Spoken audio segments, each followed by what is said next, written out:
베드로는 예수님에 대한 신앙 고백을 통하여서 예수님께 칭찬을 받았습니다. 근데 오늘 본문에 나타나는 베드로는 어때요?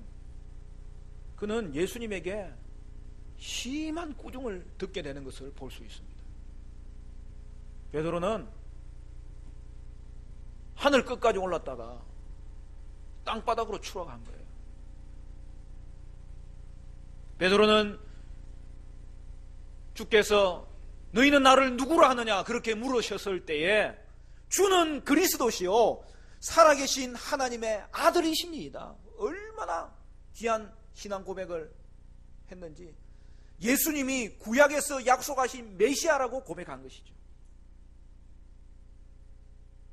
여러분, 이것은 예수님이 메시아 되심이 공개적으로 드러난 사건이고, 이것을 계기로 예수님의 사역은 새로운 국면으로 들어갑니다.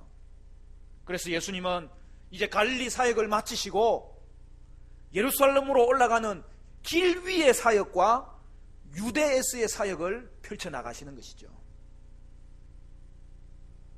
예수님은 자신이 메시아라는 사실을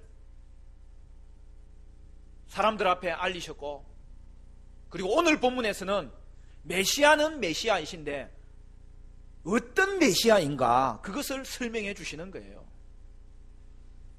우리 21절 말씀 같이 한번 읽어볼까요? 21절 다 같이 시작. 이때로부터 예수 그리스도께서 자기가 예루살렘에 올라가 장로들과 대제사장들과 서기관들에게 많은 고난을 받고 죽임을 당하고 제3일에 살아나야 할 것을 제자들에게 비로소 나타내시니, 예수님이 어떤 메시아인지가 오늘 본문에 들어가 있는 거예요. 예수님은 어떤 메시아예요? 예수님은 인류를 구원하시기 위해서, 인류를 위해서 죽으시고 부활하신 메시아라는 것이죠. 여러분, 예수님이 메시아라는 것은 예수님이 이 땅에 왕으로 오셨음을 말씀하는 거예요. 예수님은 만왕의 왕이십니다. 할렐루야. 예수님은 만주의 주님이십니다. 그래서 이 땅에서 믿음의 대상은 예수밖에 없어요. 예수도 믿고 다른 신도 믿고 그렇게 할 수 있는 게 아니에요. 예수님도 따르고 다른 것도 따라가는 것은 어울리지 않는 거예요. 예수를 믿으면 다른 것은 모두 거짓된 것을 기억하고 오직 예수님만 만왕의 왕으로 주님으로 섬기는 것이 예수를 믿는 신앙의 모습인 거예요. 왜 그렇습니까? 예수님만이 우리가 찬양하고 예배하고 섬기고 따라가야 될 유일한 왕이시기 때문입니다. 그런데 그 예수님이 참된 왕인 이유가 뭐냐는 거예요. 그것은 오늘 본문에 나타나요. 그가 참된 왕인 이유는 예수님이 자기 백성을 위하여 자기의 목숨도 내어놓은 왕이시기 때문입니다. 여러분, 세상에 이런 왕이 어디 있어요?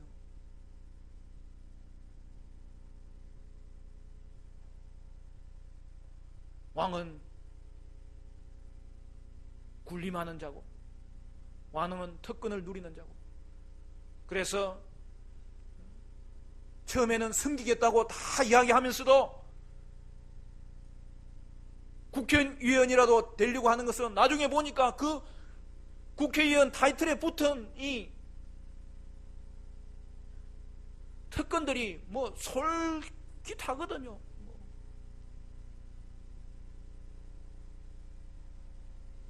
뭐 국회의원들은 비행기를 타도 뭐 공짜로 탄다면서요. 나는 그거 알고 깜짝 놀랐어요.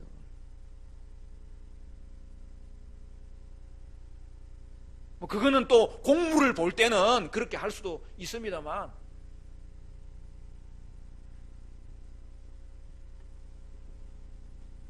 오늘 우리가 주님을 바라볼 때마다 예수님 하나님의 아들이시기 때문에 왕이시지만, 예수님을 묵상할 때마다 예수님은 진짜 왕이라는 것을 깨달을 수밖에 없는 것은, 그 예수님은 우리를 구원하시기 위해서 십자가를 선택하셨다는 거죠. 진짜 왕은 자기 백성을 위하여 목숨을 내어놓는 것이죠.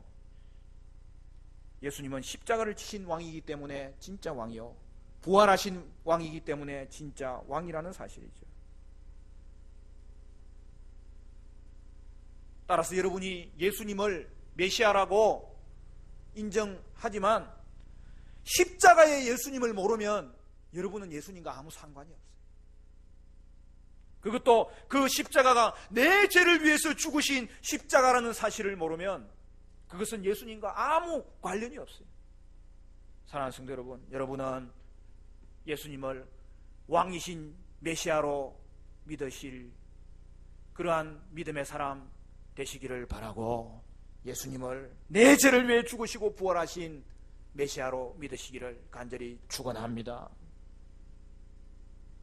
그리고 우리가 예수님이 어떤 메시아인지를 알 때에 나는 어떻게 살아야 될지가 연결이 되어 있는 거예요. 사랑하는 성도 여러분, 성도는 하나님의 백성으로 어떻게 살아야 됩니까? 여러분, 이것이 여러분의 삶의 표대가 되었으면 좋겠어요. 첫 번째로는 십자가의 길을 가는 것입니다. 오늘 22절, 23절 그것도 같이 한번 읽어볼까요? 22절, 23절 시작. 베드로가 예수를 붙들고 항변하여 이르되 주여 그리 마옵소서, 이 일이 결코 죽게 미치지 아니하리이다. 예수께서 돌이키시며 베드로에게 이르시되 사탄아, 내 뒤로 물러가라. 너는 나를 넘어지게 하는 자로다. 네가 하나님의 일을 생각하지 아니하고 도리어 사람의 일을 생각하는도다 하시고. 베드로는 예수님이 종교 지도자들에게 핍박을 받고 고난을 받고 죽임당할 것이라는 충격적인 선언을 듣게 됩니다. 그래서 베드로가 어떻게 해요? 그가 십자가의 길을 가려고 하는 예수님 앞에 막아서서 예수님께 항변하였다, 그렇게 말씀하고 있습니다. 여러분, 여기서 항변하였다는 말은 꾸짖었다는 뜻이에요. 여러분, 지금 누가 누구를 꾸짖는 거예요? 여러분, 예수님이 베드로를 꾸짖는 겁니까? 그게 아닌 거예요. 베드로가 예수님을 꾸짖었어. 조금 전까지만 해도 예수님이 주님이라고 고백해놓고는 예수님의 말씀이 자기와 맞지 않는 그 자리가 찾아오면 그는 예수님을 꾸짖은 거예요. 예수님이 진리라고 믿고 따랐지만은 어느새 자신이 예수님보다 더 잘 아는 사람이라고 그가 자신을 내세운 거예요. 여러분, 당시 유대인은 메시아가 오시면 로마의 압제에서 자신들을 구출해 줄 것이다, 해방해 주실 것이다, 그렇게 생각했어요. 베드로가 예수님을 메시아로 고백했지만 그도 일반인들과 마찬가지로 예수님이 정치적인 왕이 될 것으로 생각했던 것이죠. 메시아가 고난을 받는다, 메시아가 죽는다, 그거는 생각해보지도 못한 일이에요.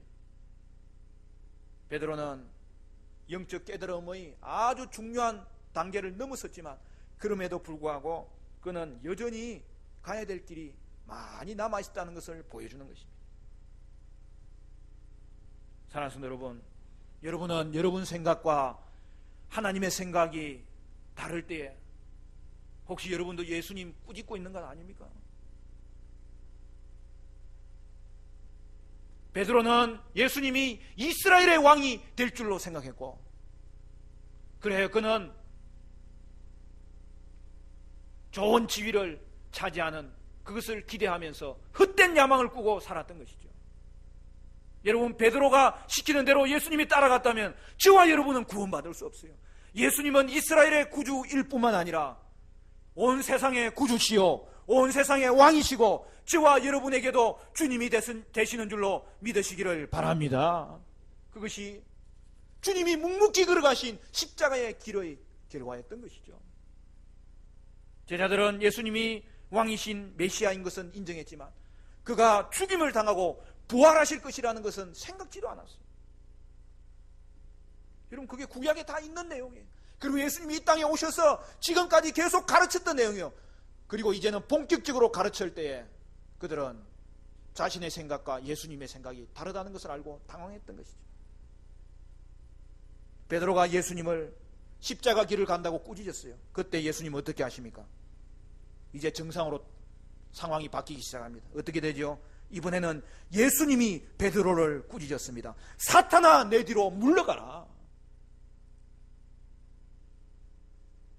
여러분, 제가 좋은 주일학교를 나왔기 때문에 제가 어릴 때 이 연극을 많이 했어요. 여러분, 이 장면이 최고 진짜 하이라이트예요. 여러분, 그때 그러면 제가 무슨 역할을 했을 것 같아요? 어떻게 그렇게 잘 알죠? 제가 예수님 역할을 했어요. 근데 제가 예수님 역할을 하더라도 이 시나리오를 보니까 이 부분이 하이라이트인 거예요. 그래서 그전에는 연기를 못하는 척 하는 거예요. 좀 어설프게 하다가 딱 이때 돼가지고는 젖먹던 힘까지 다 해가지고 그냥. 그리고 제가 베드로한테 가르치는 거예요. 내가 탁 이야기하면 너는 발칵 뒤집어져라. 그러면 제가 그때는 좀 성경을 조금 각색해가지고 하나 더 집어넣었어요. 사탄아, 내 뒤로 싹 물러가라. 그러니까 베드로 맡은 사람이 으아 하고 뒤집어지는 거예요. 그러니까 박수가 나오고. 사랑하는 성도 여러분, 참으로 이것은 흥미있는 장면이지만 기필코 이것은 아름다운 장면이 아니에요. 여러분, 이게 베드로와 예수님과의 관계지요. 꾸짖는 것은 내가 정신 번쩍 차리도록 내가 아니라 예수님이 나를 꾸짖어 주실 때에 그때에 우리에게 희망이 있는 것이죠. 예수님은 언제나 오르십니다. 그래도 사랑하는 제자인데 사탄이라고 한 것은 좀 너무 심한 것 아니에요? 여러분, 이거는 예수님이 사역을 처음 시작할 때 있었던 사탄의 시험을 받으실 때 사탄을 향하여 내리신 명령을 반영하고 있는 거예요. 그때 예수님이 뭐라고 말씀하십니까? 마태복음 4장 10절 말씀에 이에 예수께서 말씀하시되 사탄아 물러가라 기록되었으되 주 너의 하나님께 경배하고 다만 그를 섬기라 하였느니라. 예수님이 십자가 없는 영광을 받으라고 유혹한 거예요.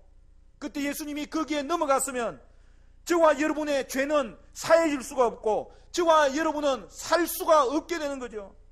따라서 예수님의 모습은 하나님의 뜻을 이루는 메시아의 길을 걸어가는데, 여러분, 하나님의 뜻을 이루는 메시아의 길을 막는 자가 있으면 그가 비록 메시아의 제자일지라도 사탄과 동일한 역할을 하고 있다는 것을 말씀하고 있는 것이죠.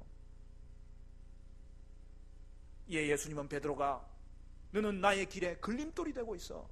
하나님의 일을 생각하지 아니하고 사람의 일을 생각하는도다. 그렇게 말씀합니다.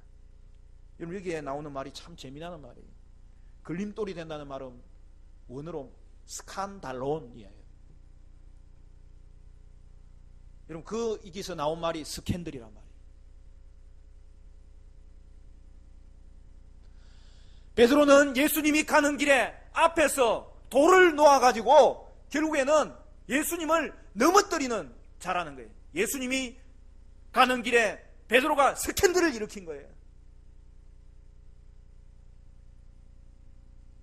여러분, 이것은 어떻게 보면 앞에 베드로의 고백과 언어적으로 이렇게 연결시켜서 유의를 하고 있는 거예요. 무슨 말이냐면 예수님이 베드로를 그 신앙 고백에 바르게 썼을 때 그가 교회의 기초가 될 것이다, 반석이 될 것이라고 이야기했잖아요. 근데 지금 그가 어떤 역할을 하는 거예요? 걸림돌 역할을 하는 거예요.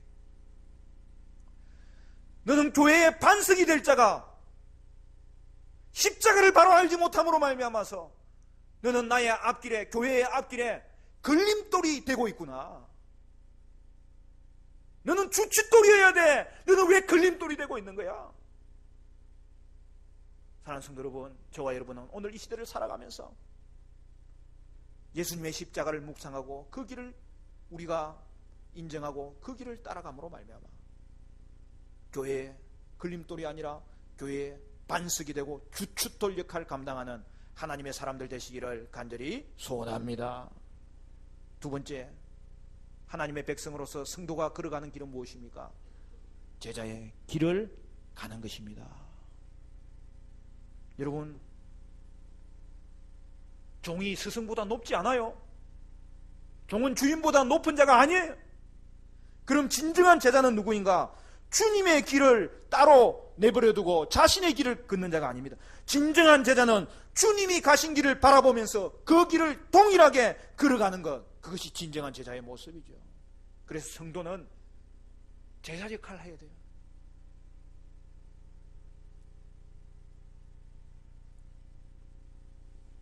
(24절) 말씀에 이렇게 되어 있습니다. 이에 예수께서 제자들에게 이르시되 누구든지 나를 따라오려거든 자기를 부인하고 자기 십자가를 지고 나를 따를 것이니라. 여러분, 참으로 귀한 말씀 아닙니까? 제자가 걷는 길이 무엇인지를 정확하게 보여주는 거예요. 여러분, 진짜 왕은 어떤 왕이라고요? 자기 백성을 위하여 목숨을 선택하는 왕, 죽음을 선택하는 왕. 그러면 여러분, 제자도 마찬가지예요. 그럼 진짜 제자는 뭐예요? 주님을 따라가는 자, 십자가의 길을 걸어가는 제자가 진짜 제자인 거예요. 여러분, 우리는 주님의 것입니다. 주님이 우리를 이 땅에 태어나게 하셨기 때문에 주님의 것일 뿐만 아니라 저와 여러분을 위해서 십자가를 지심으로 우리를 다시 살려주시고 다시 만들었기 때문에 이제는 우리는 주님의 것입니다. 그렇기 때문에 우리는 이제 주님의 고난에도 동참해야 되는 거예요. 본문은 제자가 따라야 되는 길을 두 가지로 구체적으로 설명합니다. 먼저는 뭐라고요? 자기를 부인하고, 그 말은 뭐예요? 인간적인 생각과 기대를 버리라는 거예요. 자기 중심의 생각을 버리라는 거예요. 하나님 중심의 생각을 붙잡으라는 거예요. 다음으로는 뭐예요? 자기 십자가를 지고 나를 따를 것이니라. 여러분, 여기서 십자가라는 것은 말 그대로 육체적인 죽음을 말하는 거예요. 예수를 바르게 믿으려면, 참된 제자라면 그의 삶에서 죽음이 닥칠 수도 있다는 거예요. 여러분, 십자가를 지는 것은 정확히 예수님이 골고다 언덕을 걸어가셨던 장면을 보여주는 것입니다. 사형장을 향하여 자기의 십자가를 지고 나아가면서 조롱과 비웃음을, 나중에 얻을 영광을 생각하면서 참으시고 나중에 구원받을 저와 여러분을 생각하셔서 그것을 참으시고 묵묵히 그 길을 걸어갔던 것입니다. 사랑하는 성도 여러분, 따라서 십자가는 그리스도를 위해서 당하는 성도의 모든 고난이 다 여기에 포함되어 있을 수 있습니다. 여러분, 요즘 예수님 때문에 고난당하는 것이 있습니까? 제대로 살고 계신 거예요. 제대로 가고 계신 거예요. 예수를 제대로 믿으려면 세상은 예수님을 적대했던 것 마찬가지로 주님의 제자들을, 여러분과 저를 적대하는 일들이 나타나게 되어 있는 거예요. 그때 여러분 생각하십시오. 나는 제대로 가고 있구나. 고난을 당할 때 내가 예수님의 고난에 동참하고 있구나. 내 주인께서 고난 받으셨는데 나도 이 길을 가고 있으니 감사하구나.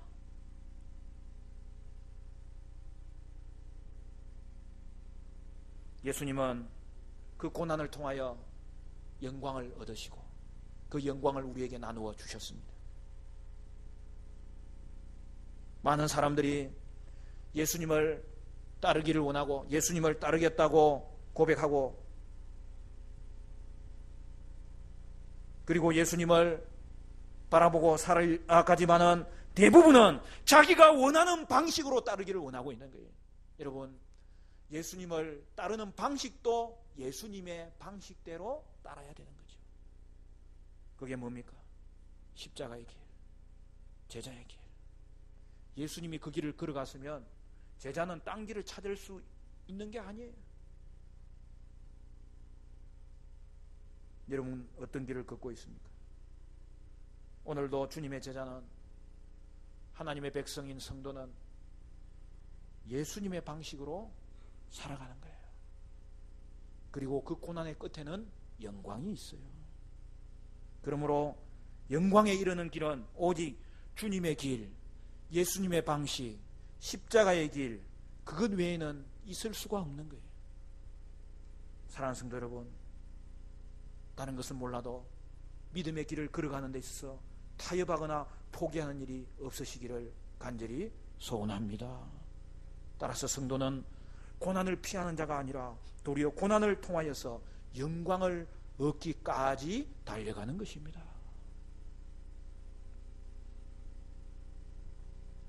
그래서 주님의 제자는 눈빛부터 다른 거예요. 여러분, 이슬람에는 인샬라라는 말이 있어요.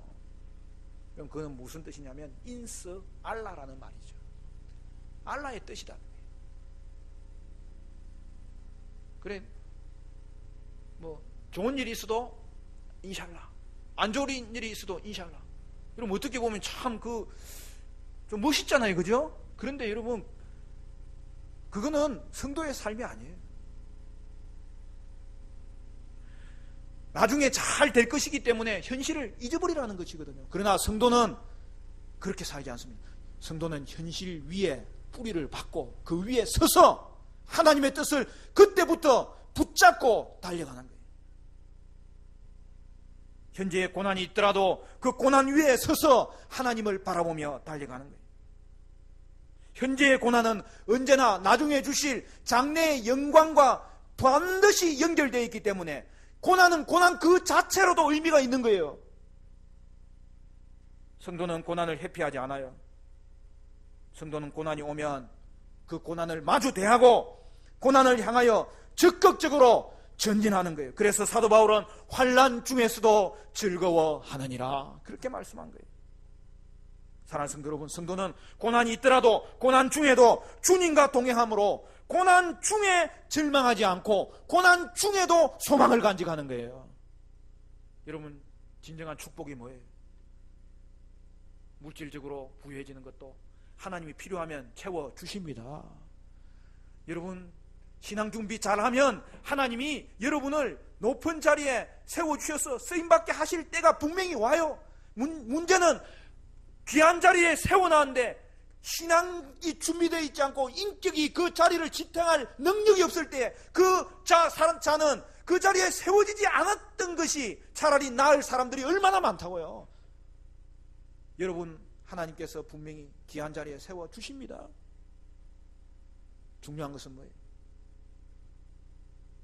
물질과 명예와 우리의 삶에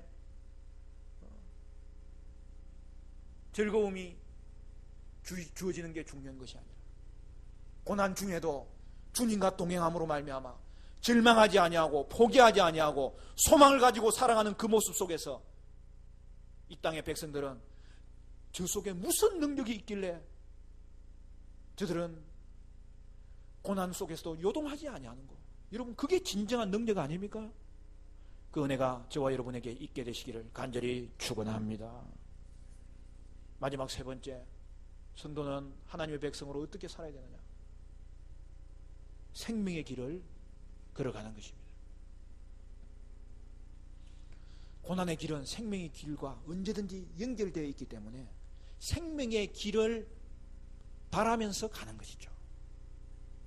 여러분, 예수님은 십자가의 길을 말씀하시면서 그가 죽으실 뿐만 아니라 부활하신다는 것을 분명히 말씀해 주었어요. 그런데 제자들은 예수님의 고난과 죽음이라는 이 비극이 너무 크다 보니까 예수님 부활하신다는 말은 그냥 생각지도 못하고 살았어요. 그러나 성도는 고난의 끝에 영광이 있고 고난으로서 끝나는 자가 아니라 고난과 연결된 부활이 있고 소망이 있고 승리가 있고 능력이 있게 되는 줄로 믿습니다. 따라서 성도의 고난은 영광을 얻는 수단이에요. 그것은 절망이 아니라 소망을 가져오는 거예요. 그것은 슬픔의 대상이 아니라 환영의 대상입니다. 그러므로 십자가의 길은 고난의 길이면서도 생명의 길이고 승리의 길이고 영광의 길입니다. 여러분, 25절 말씀 우리 같이 한번 읽어볼까요? 25절부터 27절까지 시작. 누구든지 제 목숨을 구원하고자 하면 잃을 것이요 누구든지 나를 위하여 제 목숨을 잃으면 찾으리라. 사람이 만일 온 천하를 얻고도 제 목숨을 잃으면 무엇이 유익하리요? 사람이 무엇을 주고 제 목숨과 바꾸겠느냐? 인자가 아버지의 영광으로 그 천사들과 함께 오리니 그때에 각 사람이 행한 대로 갚으리라. 여러분, 여기에 십자가의 길을 걸어야 되는 이유를 세 가지 제시한 거예요. 먼저는 뭐라고요? 목숨을 구원하고자 하면 잃을 것이고, 주를 위하여 자기 목숨을 잃으면 찾을 수 있기 때문입니다. 그걸 좀 더 구체적으로 두 번째 말하죠. 사람이 가장 중요한 것은 생명인데, 생명을 얻기 위해서는 육신의 생명을 버려야 된다고 말합니다. 여기서 생명은 영원한 생명, 영생을 말합니다. 여기서 목숨은 육체의 목숨을 말합니다. 예수님을 위하여 목숨을 버리는 것은 참으로 지혜로운 거예요. 왜 그래요? 육체의 목숨을 귀한 것이지만 그것을 버림으로 영원한 생명을 얻어야 되기 때문입니다. 그리고 마지막으로 뭐라고 이야기해요? 마지막 때 예수님이 영광 가운데 이 땅에 오실 때가 있는데, 주님은 우리가 행한 대로 갚아 주실 것이기 때문에 십자가의 길을 걸어가라고 이야기하는 겁니다. 여러분, 충성된 제자에게는 보상이 있어요. 상급이 있어요. 우리는 성경대로 믿는 거예요. 여러분, 성경에 천국에서 하나님이 보상하리라, 상급 주리라고 한 성경이 한두 구절 있는 게 아니에요. 요한계시록 22장 12절에 보라, 내가 속히 오리니 내가 줄 상이 내게 있어 각 사람에게 그가 행한 대로 갚아 주리라. 여러분, 따라서 성도는 이 땅 가운데서 살 때에 영생을 얻고 살고, 또한 하늘에 주실 영원한 상급, 그러면서 또 풍성한 상급을 주실 줄로 바라보면서 살아가는 거예요. 여러분, 그러니까 예수를 믿는 것은 그냥 자다가도 그냥 기분이 좋은 거예요. 여러분, 자다가 일어나서 기도해 본 적 있어요? 저는 어떨 때 자다가 주님, 왜 사랑으로, 왜 너네로 나를 구원하셨습니까? 주님 생각 때문에 잠이 오잖아요. 그럴 때는 어떻게 해야 돼요? 주님의 높고 위대하심을 내 영혼이 찬양하네. 자다가도 일어나서 찬양하고, 하나님께서 우리에게 사랑하는 자에게 잠을 주시면 안식하고 힘을 얻어서 또한 살아갈 때에 주님의 길을 걸어가면서 살아가고, 그런데 그 주님의 길을 걷는 것이 얼마나 복된지, 살아서도 영생을 얻고 죽어서도 하나님이 주실 상급을 바라볼 때, 주님, 나는 오늘 더 주님 위해서 살 거예요. 주님의 길을 걸어갈 거예요. 내 인생의 마지막에 영광을 주실 줄로 나는 알고, 이 고난의 끝에 이 땅에서도 하나님이 이 모든 것을 더하여 주시리라, 나는 그 주님 상급 주실 거 생각할 때마다 오늘 또 달려가고 싶어요. 그래서 예수 믿는 거는 그냥 막 잡아도 그냥 뛰어가는 거예요. 여러분,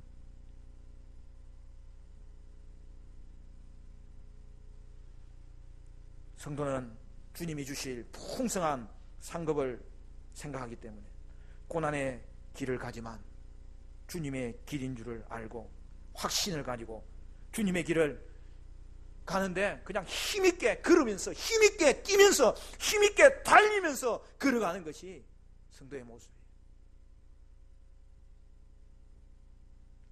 우리 주위에 그런 사람 많아요. 할렐루야. 우리 교회도 많아요.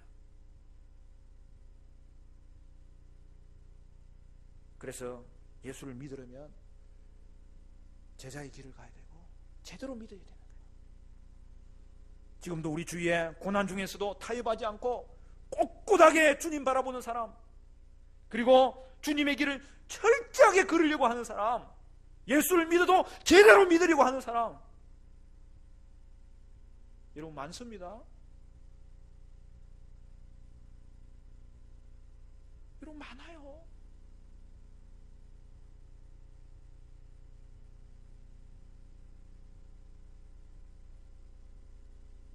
나 혼자 그렇게 사는 게 아니에요.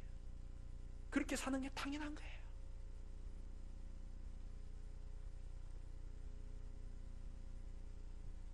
오늘 본문을 보니까 마지막에 이런 구절이 있어요. 28절에 진실로 너희에게 이르노니, 여기 서 있는 사람 중에 죽기 전에 인자가 그 왕권을 가지고 오는 것을 볼 자들도 있느니라.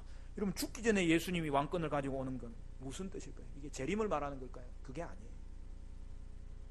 그것은 바로 이 다음에 보여주는 변화산에서 예수님이 영광스러운 모습을 보여주는 것을 말하는 것도 포함되고, 더 나아가서 근본적으로는 예수님의 죽으심으로 말미암아서 이루어지는 이 땅에 예수님의 부활과 예수님의 성천하심과 예수님이 성령을 보내주시는 것과 오늘 교회 가운데 하나님이 통치하셔서 복음이 증거되는 이 하나님 나라가 지금 이 땅에 임하는 것을 보게 하고 경험하게 하는 것을 가르쳐주는 거예요. 저와 여러분이 그 주인공인 줄로 믿으시기를 바랍니다. 예수님의 죽으심의 결과로 이 땅에 하나님의 나라가 임했어요. 그리고 그 하나님의 나라는 역동적인 나라예요. 하나님의 나라는 막 움직여요. 그 땅에 하나님의 나라가 임했는데 그 하나님의 나라가 저기 바이킹이었던 그 후손들 영국을 변화시키고, 게르만족, 이방인이고 야생 민족이고 야만족이었다고 생각했던 저 프랑스와 독일과 저 위에 있는 스칸디나 반도까지 변화시키고, 네덜란드와 영국에서 하나님 제대로 믿어보겠다고 하나님 앞에 헌신하였지만 이래도 안 되고 저래도 안 될 때에 하나님께서 통로를 열어주셨는데, 신세계에 돈 벌러 가는 사람들 많지만은, 그러나 그 신세계에 나는 신앙의 나라를 세우리라 믿음을 가지고 메이플라워를 타고 청교도들이 미국 땅에 갔던 것도 하나님의 나라가 그들을 움직였기 때문에 그곳에 간 것이고, 그곳에서 전례에 없는 나라를 이루고, 그러나 그 나라가 복된 이유는 그곳에서 일어난 하나님의 백성들이 이 하나님의 나라는 우리에게만 머무는 것이 아니구나, 이 나라는 나를 통하여 확장하는 나라, 발전하는 나라, 이 나라는 전진하는 나라구나 깨닫고 선교사님들이 20대 초반에 하나님 앞에 소명을 가지고 동양의 조용한 나라, 그렇지만 하나님 사랑하는 나라가 있다더라, 그 나라를 향하여서 1885년에 언더우드 선교사님과 아펜셀러 선교사님, 언더우드 선교사님은 그때 결혼도 하지 않았어요. 아펜셀러 선교사님은 결혼한 지 몇 달밖에 안 됐어요. 그 마음에 하나님의 나라가 움직이니까 이 나라가 이곳에서도 이루어져야 하리라, 이 땅 가운데 복음을 증거하면서 그 자녀들은 풍토병에 걸려서 죽었지만 이 나라를 떠나지 않고 저와 여러분에게 하나님의 나라가 증거되도록 하셨기 때문에 오늘 저와 여러분도 생명을 얻게 된 줄로 믿습니다. 복음송 가수 중에 신은영이라는 가수가 있더라고요. 그분이 쓴 곡 중에 제목이 너무 좋아요. 살아줘서 고마워요.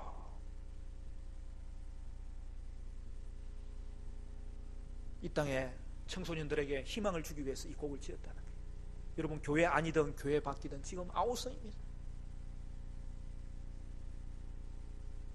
주님만 붙잡을 수 있으면 일어설 수 있는데 쓰러져가는 아이들을 보면서 근데 이 제목이 난 너무 좋아요. 살아줘서 고마워요.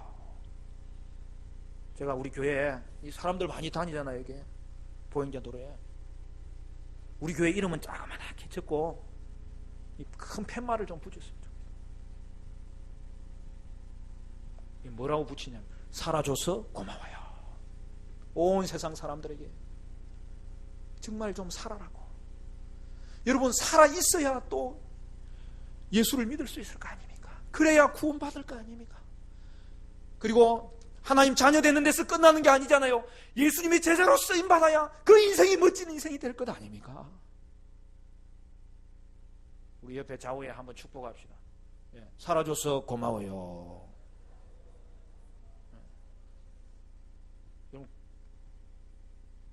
포기하지 마세요, 여러분. 여러분, 오늘 저와 여러분은 이 땅 가운데 예수 믿고 영혼도 사시기를 바라고, 그런데 진정한 제자로서 상급도 잃어버리면 안 되잖아요. 여러분, 그 모든 비결이 주님의 길을 걷는 데 있습니다. 사랑하는 성도 여러분, 예수님을 메시아로 믿음으로 영생 얻을 뿐만 아니라 주님의 길을 꿋꿋하게 걸어가심으로 고난의 끝에 영광을 경험하시고 하늘에서도 상급을 얻는 예수님의 제자의 삶을 사는 저와 여러분 될 수 있기를 간절히 축원합니다.